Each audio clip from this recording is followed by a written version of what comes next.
Hey guys, welcome to another episode of Behind the Scenes podcast. I'm Nunzio Signore, and today we've got Corey Muscara, pitching coach at Wake Forest.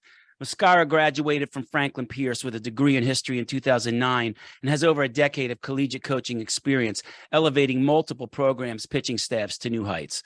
Under Muscara's leadership, his teams have elevating multiple programs' pitching staffs to new heights. Under Muscara's leadership, his teams have finished in the top 10 in ERA and strikeouts on the conference and national level on several occasions, while developing numerous MLB draft prospects at every stop throughout his career.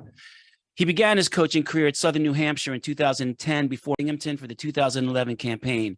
While at New Hampshire, he had a historic 2012 season as the program advanced to the College World Series and won a school record 43 games.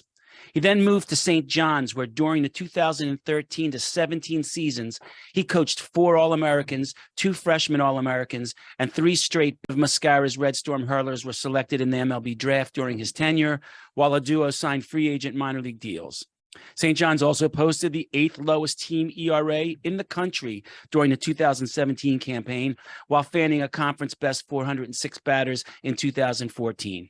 He then moved in as Maryland's pitching coach from 21. The Terps pitching staff registered a team ERA of 4.7, the 5th best in the Big Ten. His newest home now is at Wake Forest, where he finished his first season with the Demon Deacons in 2022 after being officially added to the staff on July 2nd of 2021. The Wake Forest Arms made a draw under Muscara's guidance as the pitching staff dropped their team ERA by a whole run per game from 21 to 22 and finished in the top half of the ACC in runs allowed per game. Please welcome to the show a guy who, I don't know why, this guy always makes me laugh, even when he's being serious, my buddy Corey Muscara. Even when he's being serious, my buddy Corey Muscara. Well, that's quite an introduction you gave me right there. I don't know if I've done anything there. I might have just got lucky a couple times. Yo, I was doing the intro for Jeremy Sheetinger, and when I was done, he said, dude, all you need is like a fog machine with that. Crazy. So it's true, man, because you're just really direct and you're really upfront about how you say things. And it's very, I don't know if you're from the East Coast, but I'm from the East Coast, and it's a very East Coast way of, I listen to you speak at the Bridge Conference, and everything you do makes me laugh all the time. This guy even blew me off yesterday, and I was off. He called me up and was like, dude, I don't know why. You just make me laugh, man. So welcome to the show. I'm gonna be honest with you. I had absolutely no idea it was Thursday yesterday because we get so into schedules. And I got back. I was in New York for break with my family. And yesterday was like my first day back. In the office, and all the guys had showed up and they were on campus. Yeah, you got excited. And then all of a sudden I see a text from you like, I guess we're not doing it today. It's like 3:00. I'm like, oh, that was supposed to be at 1 or 12 or 1 or whatever. I was like, yeah, I guess we're not doing it today. I felt terrible, but yeah, man. Please talk a little bit about. Yeah, I guess we're not doing it today. I felt terrible, but yeah, man. Please talk a little bit about the path that led you to Wake Forest. I kind of talked about your tenures, but talk about just how Wake came into the picture. You don't have to start from high school and all that. We could just talk about. I'm really interested in your path. Your path from like how you got to Wake Forest over the last year or two. Sure. Well, the irony is it actually dates back to high school, how I ended up at Wake Forest, which is kind of ironic. Then do that. But long story short, I got recruited to go to Siena College by Billy Salento. Back then, that's where I had committed to. Billy was the coach that I called and said, hey, I'm coming to school. And then Billy left to go to New Orleans before I got there, literally 3 weeks before I showed up. And we maintained a relationship over the last however many years it's been. I don't know, 18 years, I guess. We're out recruiting. We'd see each other and this and that. And then we were driving back from the regional in 21. We went to the NCAA tournament at Maryland, and Billy gave me a call and was like, hey, we need a new pitching coach. We want you to come to Wake. And I was like, honestly, I don't know if I'm ready. I think we're gonna be pretty good at Maryland next year. I don't know if I'm ready. I think we're gonna be pretty good at Maryland next year. I don't really want to go. And then one thing led to another, and my wife was really interested in the idea of Wake Forest. I don't really know why she was so interested, but she was. And so we went down to check it out. And when I saw this place and what they had, my mind was kind of blown because I'd only ever really coached without a lot of these resources. And so my mind started to wonder and be like, okay, like what could we do with all this information? You know, what could I learn? How could we impact players? And I ended up here. So it wasn't something that I thought was. Maybe your wife wanted to be in warm weather.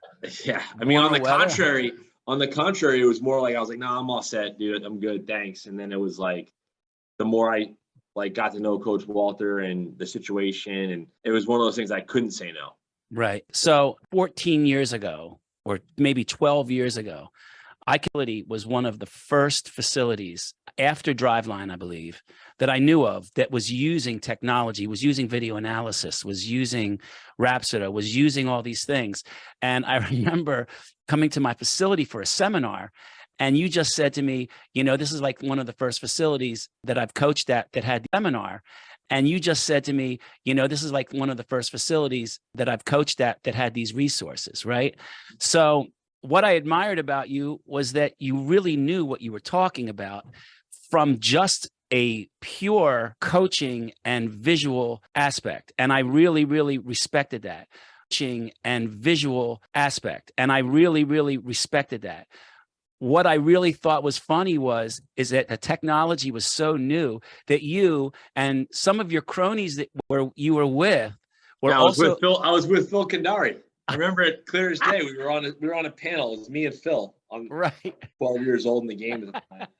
And I was like, and you were like, but if he does do this, but. And so then Mike McFerrin calls me a couple of weeks ago or a month ago and asks me to speak at the Bridge seminar. And I said, yo, how's Corey doing over there with all the technology? He said, dude, he's funny. I said, I'm going to bust his balls when I get there, that he ends up at like, you not only went into technology, you went to one of the schools that has like the most, right? So it's like, but it's great. And we're going to talk about some of those things, but I will defend you in this. Your ability to speak the game and the mechanics of everything, I feel, is because you came up without technology. And that's true. Your ability to now blend it. The guys that don't want to blend it, man, I'm sorry. They're just, you know what? They're either scared. Or they're cutting their nose to spite their face. Do you agree?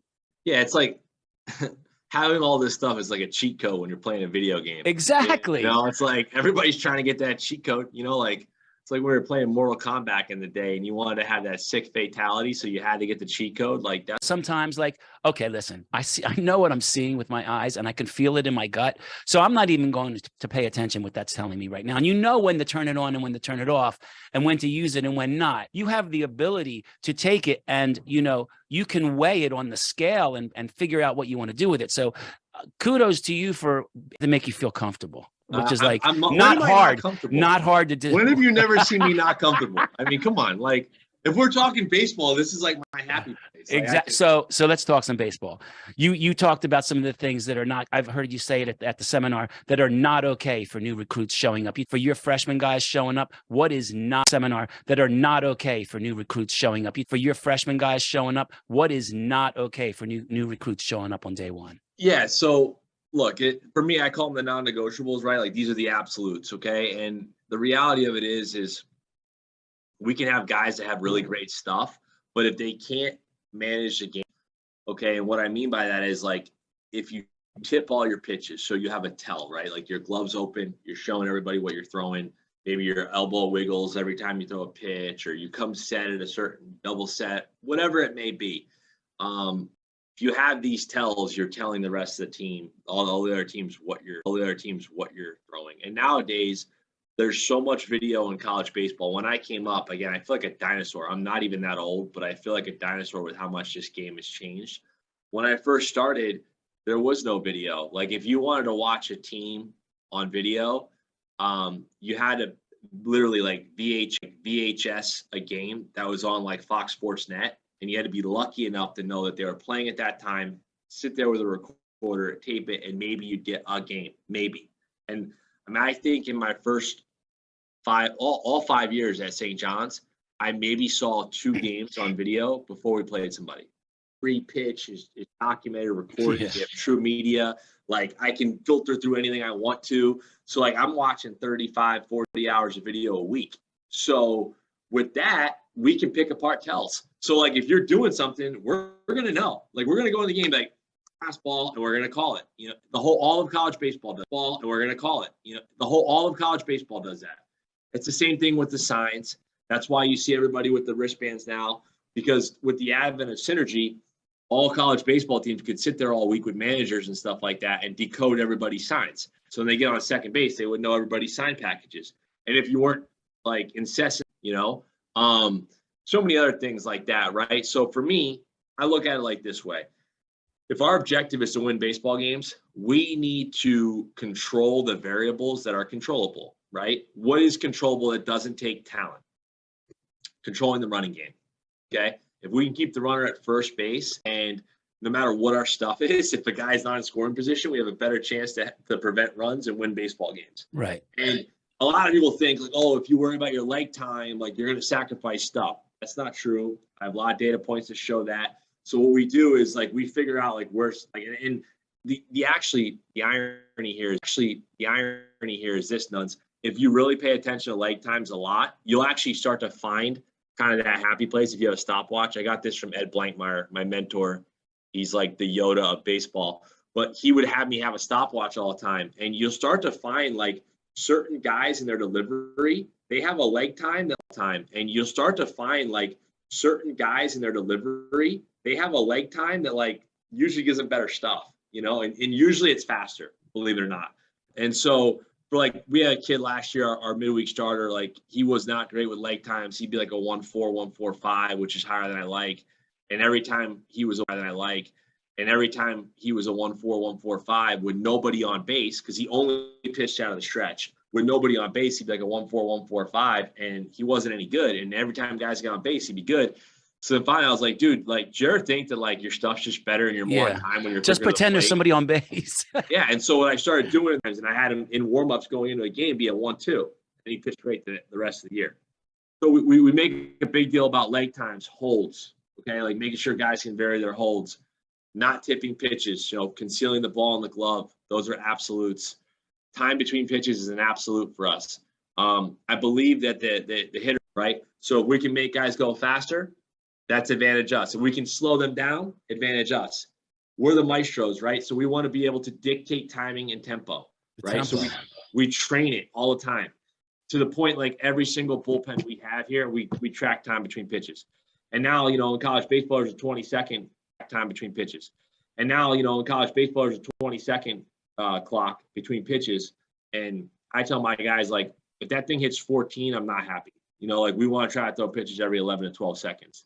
In certain circumstances, we want to slow them down, but that's on purpose, Make sure you're training your guys power-wise, those breaks in between, those 12, 14 seconds instead of 40. Like a lot of guys, I give 30-second breaks because that's generally where they pitch. But, the 20-second rule, and if you want them at 14, having them produce power in the weight room when it gets close to the season like this, giving them those short breaks, 15-second breaks, if you want them at 15 seconds, giving Tomps or Haydens or anything gets them their energy system to be able to get their capacity and produce power with less break. That's awesome. I never really thought about it from that. I mean, I do that with all of our throwing. Like I'm pretty obsessed with it in everything we do in throwing. But I've never thought about it from the weight room. Because it's neuromuscular. Like a lot of it is the motor reflex of the brain.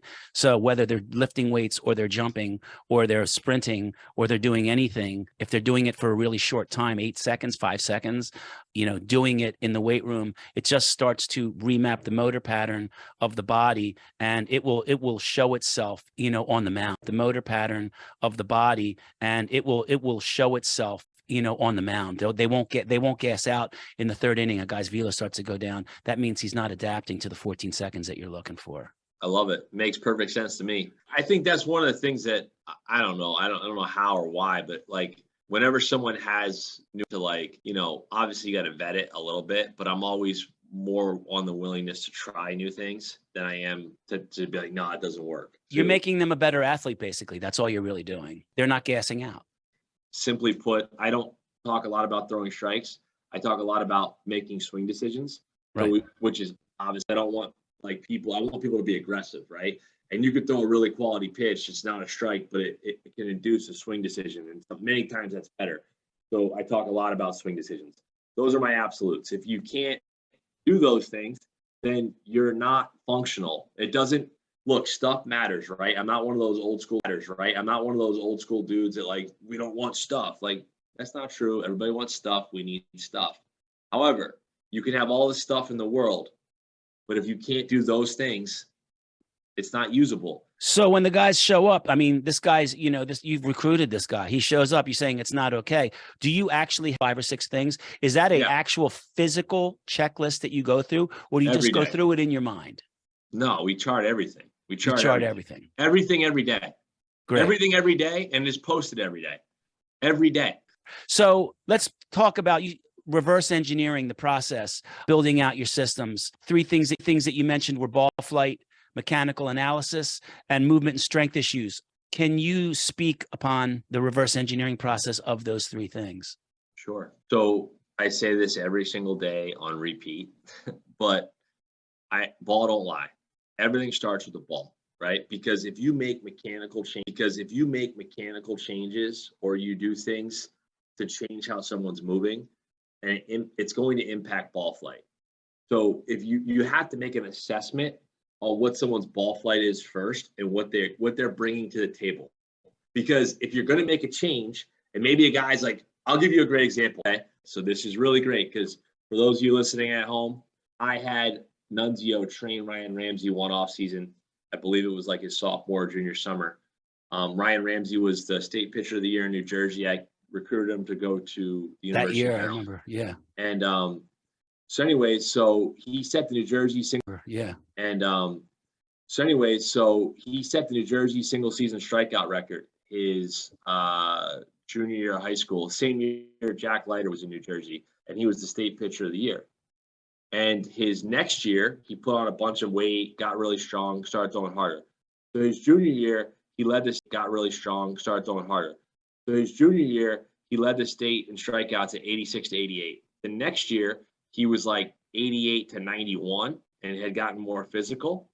So the next year, he was throwing harder, and like you think, oh, he's really going to dominate. Well, he did really well because he was throwing 88 to 91, and he was the reigning, won the state championship again. Got drafted out of high school, was the state pitcher of the year again. So you're like, oh, he's gotten better. He's a dude. But what was lost in all this was he had like almost 70 less strikeouts than the year before. He wasn't striking guys out the same way, which is ironic because he was throwing harder. He's a year older, it's out.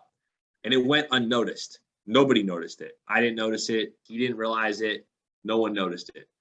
He got to school his freshman year, and we were expecting him to be like a weekend starter right away. We had really high hopes for him. And his breaking ball wasn't as good as I had remembered. He was kind of around the baseball. Had like this changeup that was pretty good, but it didn't have a lot of velocity differential between his fastball. And he really struggled the fall of his freshman year. And his freshman year was COVID, and he was pretty bad. Like it was like a 14.5 ERA. Now the season was shortened after 15 games because of COVID, which was a real blessing for him. And so when COVID hit, I'm like, I was bewildered. I mean, everybody was like, beside themselves. And then like, we're sitting there like, what do we do? So like a lot of baseball guys started doing Zoom calls, started trying to learn information. So at this point in my career, I had no access to technology. I didn't know any of this stuff. I got to learn. Like I got to figure this stuff out. I was listening to what they were saying about ball flight and tying it to my own eyes. Right. It's how I learned how to do this, like by just watching. And so I'm like listening to all these people talk and I'm like, okay, carry, that's this. What's good carry? How do you get carry? Contralateral tilt and like all this stuff. And I'm thinking about it and I'm like, I called Ryan Ramsey up. He's at home and thinking about it. And I'm like, I called Ryan Ramsey up. He's at home in Jersey. I'm in Maryland. And I said, hey, can you give me some video from your junior year? And what do you know? Ryan Ramsey, head whack, contralateral tilt, high slot, carrying the piss out of the baseball. Well, he's not a big guy, so it was probably a pretty good ride with a 12-6 curveball because of the slot, because of the action of the ball. Senior year, for years and years and years in baseball, we were told no head whack. You know how many guys I said, hey, you're head whacking. We got to keep you straight. We got to keep that pass straight. It's better for your arm. You'll stay behind it. You'll get more sink and run. We've all heard that. Anyone that's been in baseball long enough has probably said that to a kid at some point. Right. Well, in doing that with him, his fastball went down to dead zone. His fastball lost all the ball flight characteristics. It lost all the uniqueness. On top of that, the axis and shape of his breaking ball completely changed. Another thing that happened was by being kind of lower, he kind of got rotationally changed. Another thing that happened was by being kind of lower, he kind of got rotational and on the side of the ball. So now, on top of it being a dead zone, it had really bad quality, and he didn't command it as well. It probably wasn't staying in the plane of rotation of his shoulders, No. because that's why he usually whacks his head, because the ball's looking to stay at the 90. The ball's looking to stay at the 90-degree axis where you can get the best rotation. I didn't even think about that at the time, but you're 100% right. That's more than likely what happened. Because again, I'm trying to do this all from right. like 3-4 years ago when I didn't have any of this stuff. Right. So I called him up and I was like, hey, man, I think we need to say that, because front glove side is one of the first things you talk about when you're trying to get guys that rotate in the plane of rotation. Exactly. But I literally said to him back then, I was like, hey, man, like, we got to get your front side higher. We got to get you backspinning the ball better. But I want you to long toss with colored baseballs, throw it as far as you can. I want you to throw fuegos. I just want you to backspin everything. I didn't know anything. He started to get really good carry. And we literally said, hey, you're going to throw every fastball low, middle up, breaking balls middle. That's it. And he kind of looked at me like I had 5 heads, and I'm like, we're doing it. I don't care. He was a little bit resistant, and then he comes out the first game of the year, and he punches out like 5 guys in 2 innings. He goes on that year to be like guys in 2 innings. He goes on that year to be like number 2 in the country in strikeout to walk ratio, pitches it like a 1.7, like totally different cat, like totally different dude. The reason I tell that story is a great example of why you have to know what someone's ball flight is before you deviate, or if you start to try to change something and somebody does something uniquely well, you're taking away their strength. Conversely, if you don't know what their ball flight metrics are and you want to do something, like you want to improve something, you need to know what the baseline is before you go anywhere. So we always have to start with that, right? So if you work backwards from understand like what the natural inclination for the rotation is. Now, when you match planar rotations on the axis, you tend to have better spin efficiency. We know that spin efficiency is ultimately what's going to affect movement pattern. So again, we're reverse engineering, understanding what's your ball flight. Okay, we know that reverse engineering, understanding what's your ball flight. Okay, we know that the ball flight and the tilt and the axis are the most important pieces to determine what style of pitcher you are, period. Right. If you listen to Brian Bannister talk the thing, he talked about, if you had to have a nodal change, well, the nodal change is an arm slot. Have a nodal change, well, the nodal change is an arm slot change. Like right. That's what a nodal change is, right? And what he's saying is because whatever their stuff is right now isn't playing. That's working backwards. That's reverse engineering. Reverse engineering. So you look from that, you look backwards. What's the ball telling you? What are the metrics telling you? How is your performance? Who you are and what your identity is. Yeah, you want guys to move as efficiently as possible within the preference that their body wants them to move, right? You talked about this too with gorillas and cheetahs. It's like how your body is predisposed to wanting to move, and you want to move as efficiently as you can with the ball flight that gives them the best results. Like that's essentially biomechanics that gives them the best results. Like that's essentially biomechanics 101, right? Like how do you get them to move efficiently on that space? So transferring the energy up from the ground, each layer, and transferring momentum is everything, right? So it's timing, it's transferring up the chain, and a lot of times but as you know, like the reality of it is it's not so much queuing it up half the time. It's an instability issue or a mobility issue or a lack of mobility or too much mobility, and they don't have the ability to the rigidity as you once talked. They're shooting a cannon from a canoe. 100%. Like technology piece. Sometimes they just aren't aware. Sometimes they do have the ability to control their pelvis. They just have not done it because they're sitting hunched in a chair all day at school.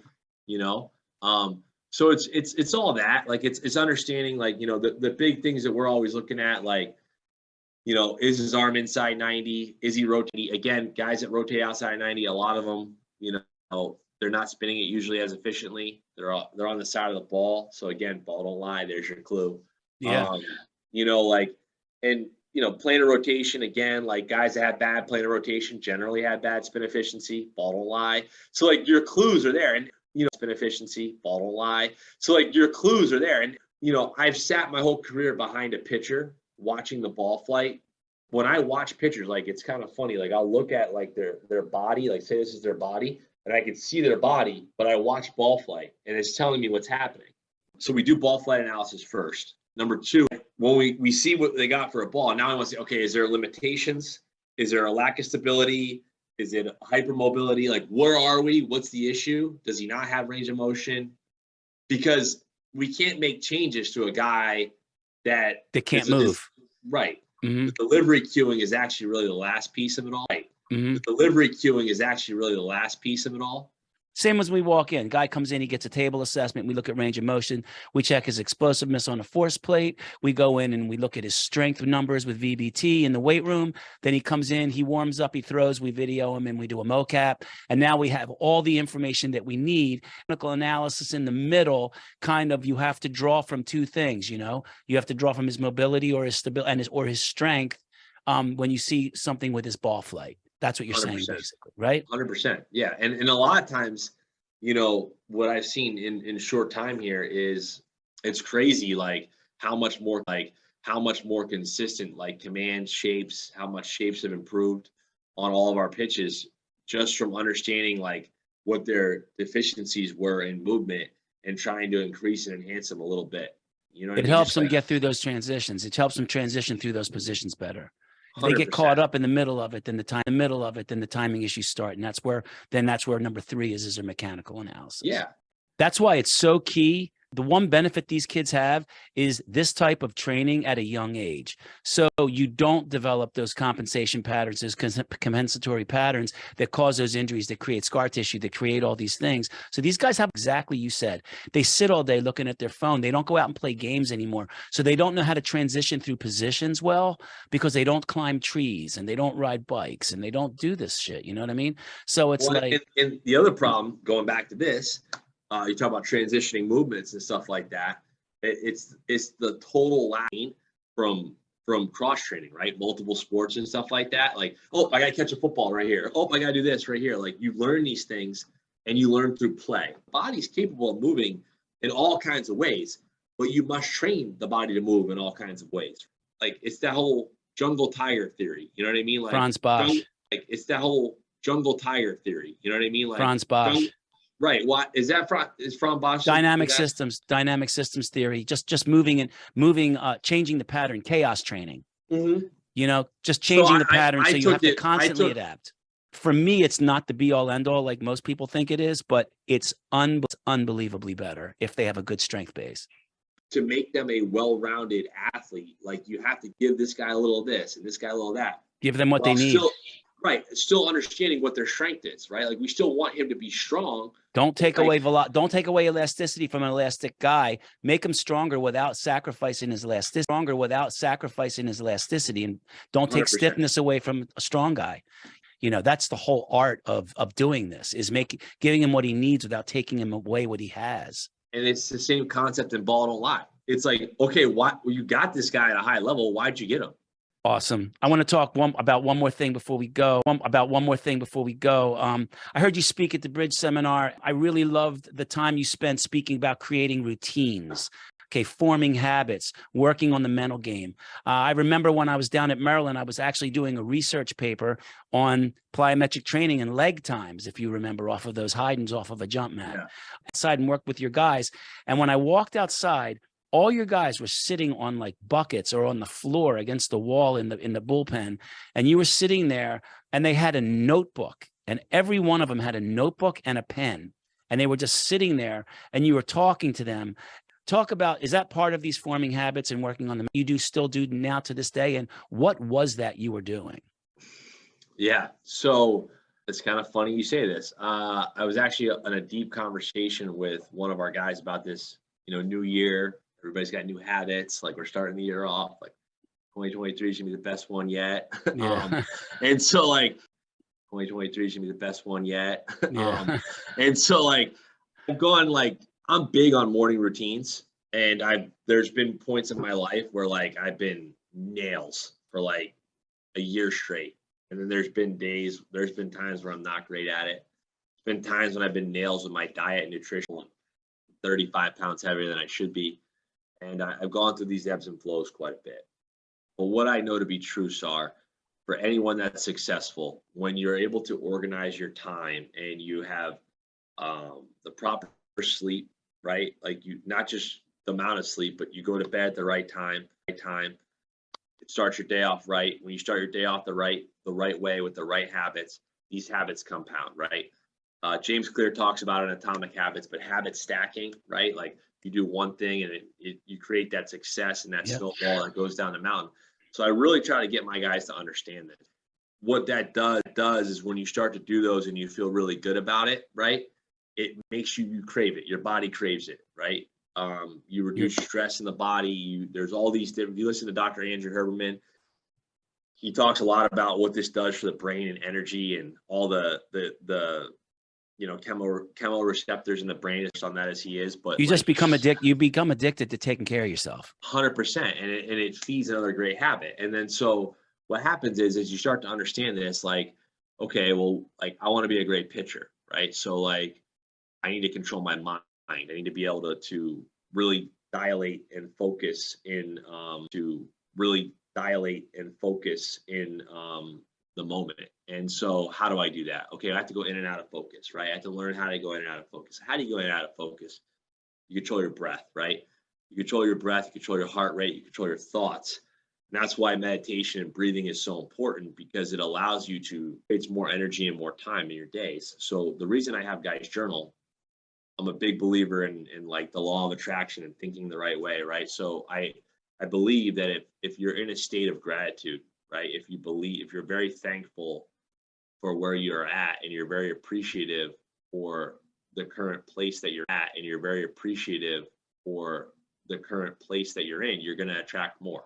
There's now a lot of science that's actually starting to prove these things, right? Again, going back to energy, going back to how you think, the whole 9 yards. Thoughts have matter.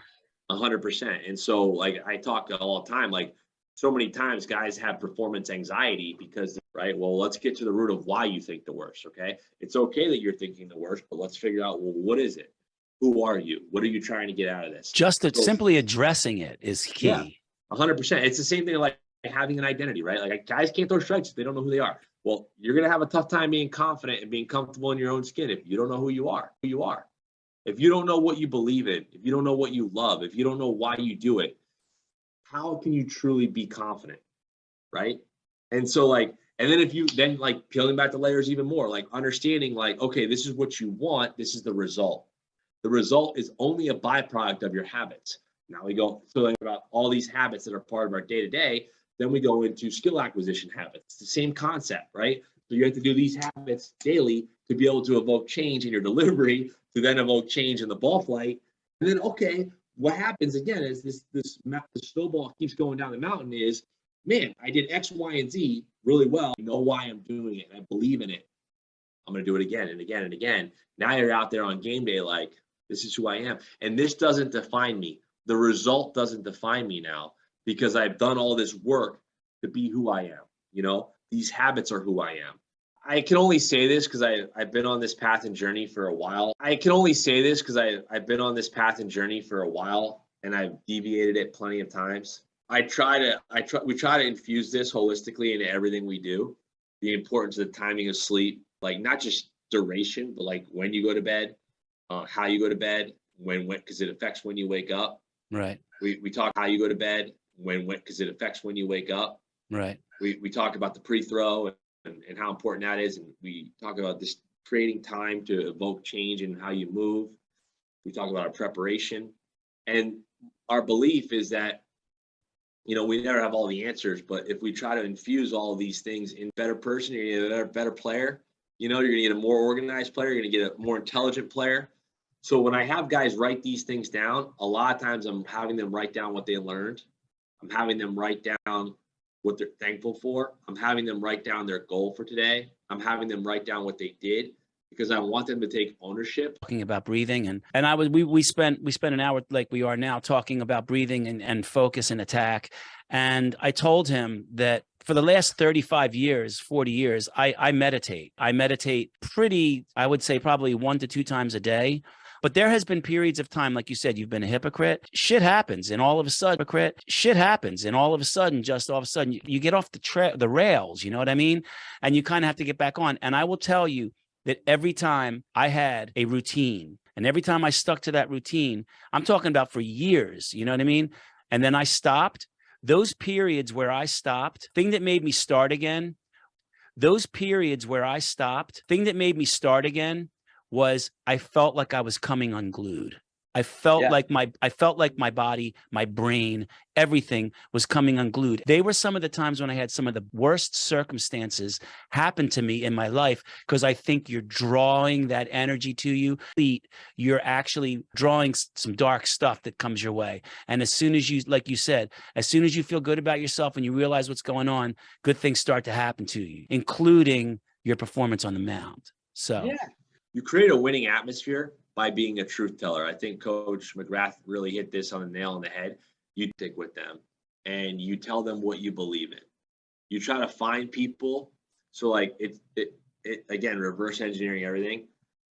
For me, it all starts in recruiting. So I used to just try to get the best players. I don't try to get the best players anymore. I try to tell players what I believe in, who I am. I try to really open myself up to them and be unbelievably candid. And the players that are drawn to that are the ones I want. Yeah. Because I am who I am. I'm not changing. So I need to get kids that are kind of as crazy as I am, right? So it starts there. Ed Blankmeyer said it's a lot. You know, it's not about, you don't get burned on a player when you don't get a player. You get burned on a player when the wrong player comes into your program.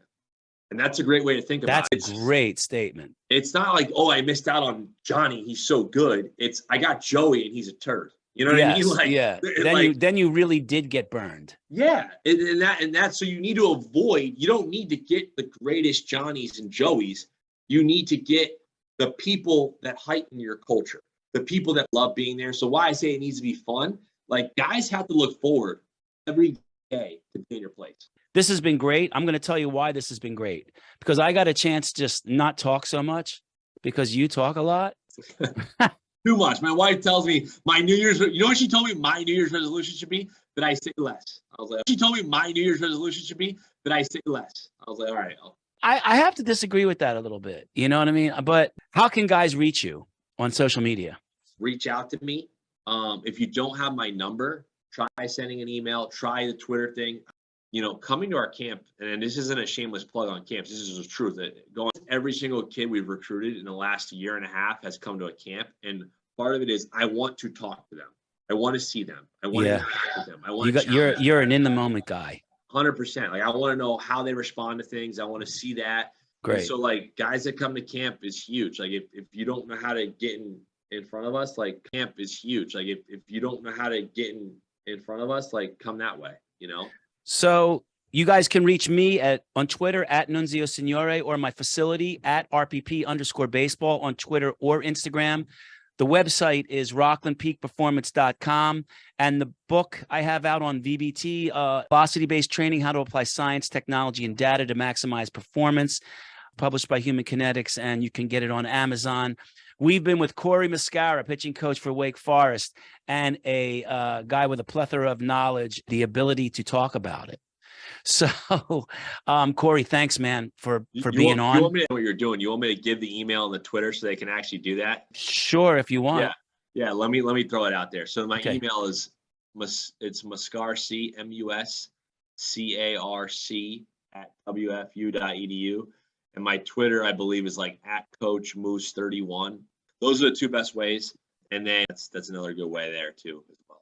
Great. So we've been with Corey Muscara. I want to thank you so much for being on. We're going to have to do a part 2 with you because I got through half the questions, but that's really cool. A part 2 is great. Until next time, we'll see you on the next episode of Behind the Scenes.